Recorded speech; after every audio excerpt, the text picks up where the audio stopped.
Hey guys, welcome back to the Prehistoric Life Podcast. I'm your host, Eric Crawford, and today we're diving in with a small ceratopsian, Leptoceratops. Now, I want a fair warning, this is Microceratops. I think that's what it's called. Microceratops. Yes, this is Microceratops, not mic.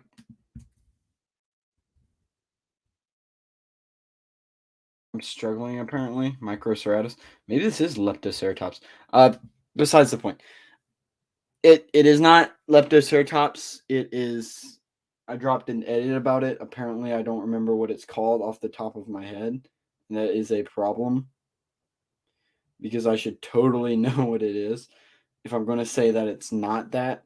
Um,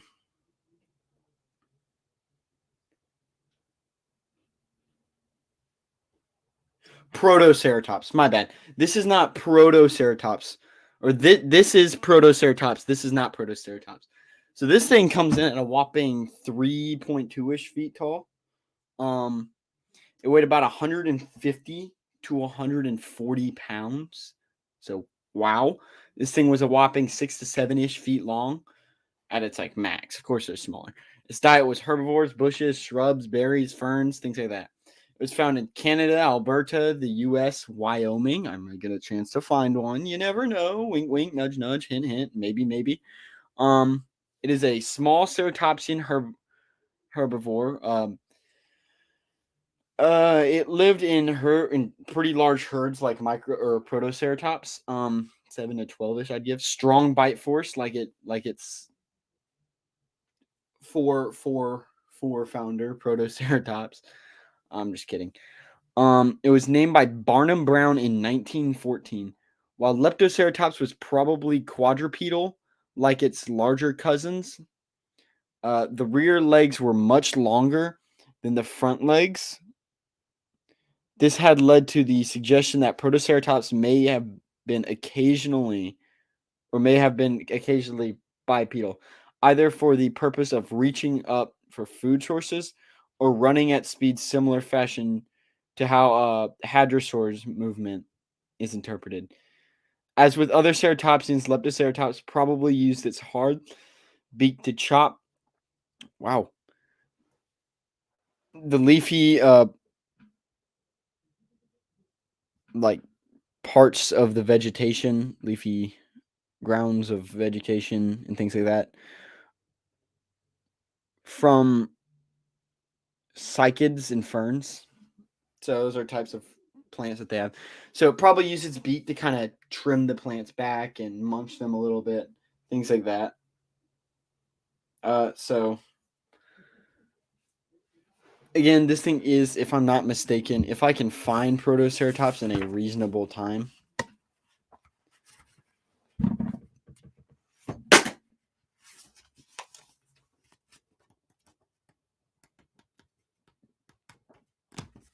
Again, bear with me. I'm going to try to find it, but no guarantee.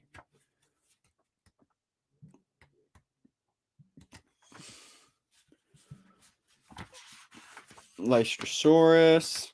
Protoceratops. This thing was small. Taller? This thing was smaller than Protoceratops, if I'm not mistaken. So, that's a little bit annoying. Okay, I get it, you dang cord. Quit turning the camera. Thank you. So this thing was smaller than slightly smaller than Protoceratops. They're about the same size. But the thought is that the back limbs were longer than the front limbs. So the front limbs, here, I'll pull this camera up. Since it wants to be difficult, would have stopped like here-ish, so its head would have actually been lower to the ground whenever it was standing. But it was thought that it could probably rear up on its hind legs and run a little faster. Or if there's like leaves up here and it can't quite reach its neck, it could kind of lean up and munch on them a little bit. Because I would assume, like Protoceratops, these things probably lived in more desertous-like environments, not in lush jungles. So like Protoceratops, food would probably be very rare.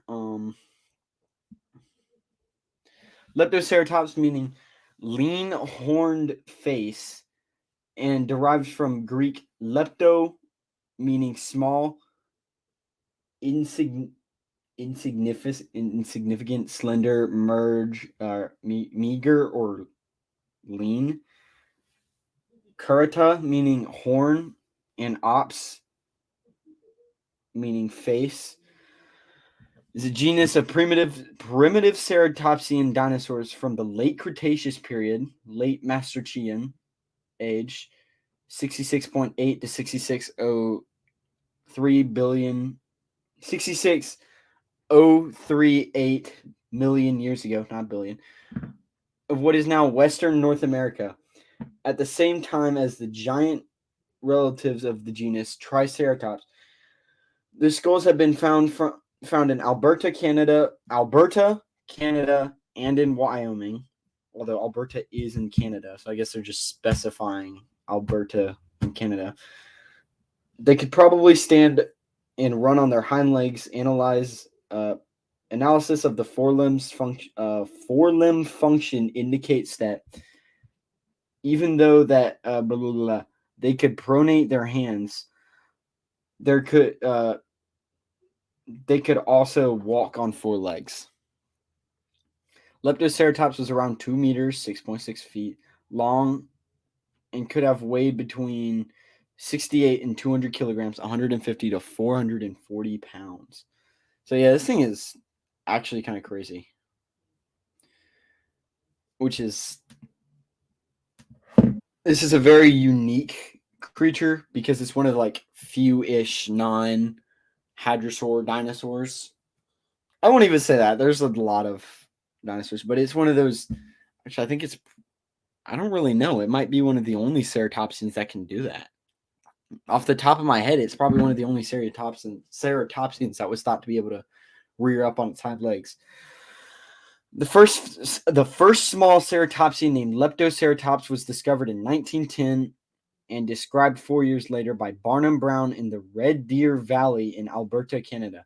The first specimen had a part of its skull missing. However, there have been later well-preserved finds by C.M. Sternberg in 1974, including one complete fossil. There has been later material found in 1978 in Bighorn Basin in northern Wyoming. The type species is Leptoceratops gracilis. In 1942, material collected in Montana was named Leptoceratops cerorhinocus, but this was later renamed Montanoceratops. So, again, like most dinosaurs, it goes through name changes and things like that. The basic name that we have kind of deemed this thing is Leptoceratops. Montana Ceratops, which is Montana Ceratops is a little ignorant because there's a lot of ceratopsians from Montana. Classification: Leptoceratops belongs to the ceratopsians, or belong to the ceratopsians. The name in ancient Greek means for horned face. Okay, a group of herbivorous dinosaurs with parrot-like beaks that thrived in North America and Asia during the Cretaceous period. Within this group, it has been placed either in Protoceratopsids or its own family, Leptoceratopsids. So I would, this thing's very Protoceratopsy. Protoceratops was in Asia, Mongolia to be more specific, with Velociraptor. Well, this thing was kind of that North American counterpart. Diet: Leptoceratops, like all ceratopsians, was a herbivore during the Cretaceous period. Flowering plants were geographically limited on the landscape. I don't know why they quoted that. So it is likely that this dinosaur fed on the predominant plant of the era, ferns, cycads, and conifers. I'm not a paleobotanist, so bear with me on that. I even struggle with these dang dinosaur names. It would have used its sharp ceratopsian beak to bite off the leaves or needles. In popular culture, Leptoceratops appears in the PlayStation game of The Lost World Jurassic Park. Ooh. When you play as the Compsognathus, I'm going to call it what I call it. It can be found in the first two levels, High Ridge and Rainforest, where it guards the DNA due to its large size compared to the player. It can do large amount of damage to the player, although successfully killing it does reward you with a lot of health. The main attack of the Leptoceratops is a bucking, goring motion, making head-on attacks difficult, although an attack from behind can do a large amount of damage. It is believed that the Leptoceratops could stand and run on its hind legs, as well as walk on all fours, as it does in the game. So, I mean, again,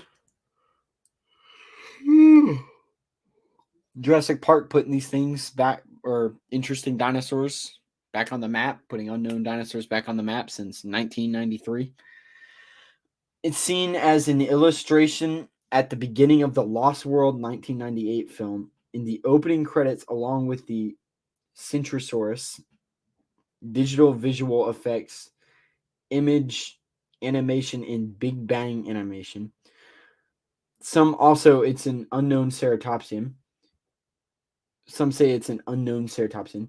It made its first yet brief appearance in the National Geographic dinosaur documentary Dino Autopsy at the very beginning. It was originally going to appear in the upcoming game Saurian, but were scrapped due to it not being found in the particular time period the game takes place in. So, yeah, there's a lot of generic stuff that this creature has been lucky enough to kind of show up in. So it isn't unknown to, I guess, what you would call pop culture, but it is also not a very common creature due to it being just, in my opinion, Protoceratops is probably the more well-known, well-versified version of this. So this is kind of just like a fill-in for Protoceratops. A little is probably how it's used primarily. So this is a general Leptoceratops sound. 3D model and animation by Tim Goodwin. Napa. So let's give this a listen. It's only 15 seconds long.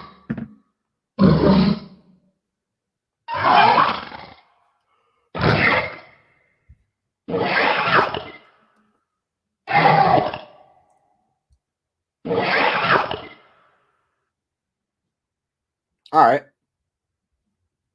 That was Leptoceratops sound effects. Don't know where that's from or what that's based around, but yeah. So, like I said, this thing was in the Maastrichtian of the Cretaceous.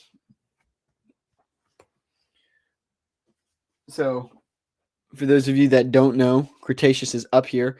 Maastrichtian, I'm going to try to kind of zoom in with this, is right here at the top. And it said 77 or, well, 60. It was late Maastrichtian, so it would have been kind of right. This thing definitely experienced the KT extinction is what it's saying. So kind of in this gap. So late. So 66 million years ago, give or take. This thing definitely experienced the KT extinction. And if you don't know what that is,